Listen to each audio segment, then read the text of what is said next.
Are the Sharks unlucky? I mean, this team was in the mix for most of the 2010s and never could. I mean, they got to the final. I know you weren't around that year, but even in that series, just things didn't go their way against Pittsburgh. And at some point, like they knocked on the door for so long. Now we're at a spot where we'd love if they were just knocking on the door again. Right. How do you see the Sharks, I guess, let's say from 2008 on? You know, it's funny, when I went to Edmonton, I had this discussion a lot of times with the Edmonton broadcasters. And I asked them once, I said, would you rather win it one time? Right. Or always be in the hunt? Would you rather win it one time and be out of the playoffs for 13, 14 years? Right. Or would you rather always be knocking on the door?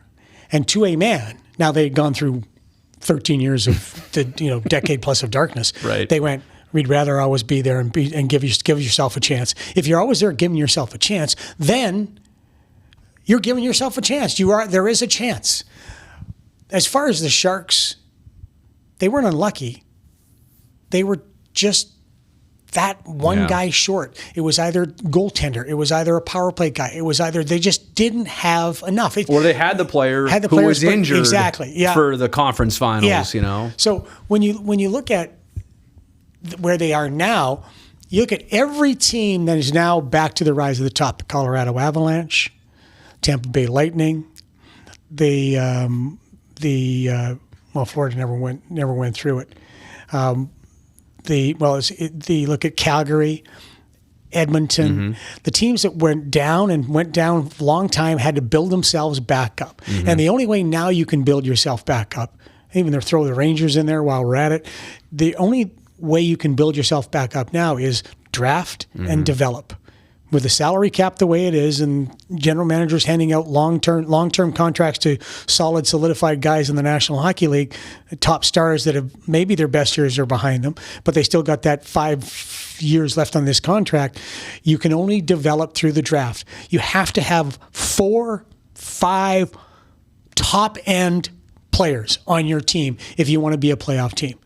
And the sexy Sharks aren't there anymore. I mean, those guys are all, they're all gone, or they've no more damn boilers. You've got Brent Burns, Tomas Hertl, Timo Meier, Logan Couture, Erik Karlsson. Those are the guys that you're putting the crux on and say, you've got to carry us to this next phase. Right. And by that time the next phase hits, you're probably going to see a Sharks team that's going to be looking very, very different. But you have to draft and develop, and that's the only way you get there. And you ask the fans for a lot.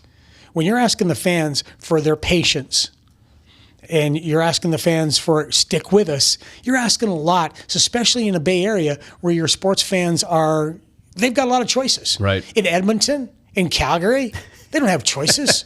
There's a CFL team in both cities. Yeah. Okay, there's the Edmonton Eskimos, who were garbage last year, and the Calgary Stampeders. I believe they're the Elks now? Oh, right. Sorry. Come on. That's right. Oh, boy, that's a fine back home. You're right. So they're the Elks now, which is grammar-wise incorrect, because you don't see elks. They're elk. There's not a herd of elks. There's a herd of elk. Anyway, but it's drafting and developing. That's what it is, and that's how you get back to the top. Yeah.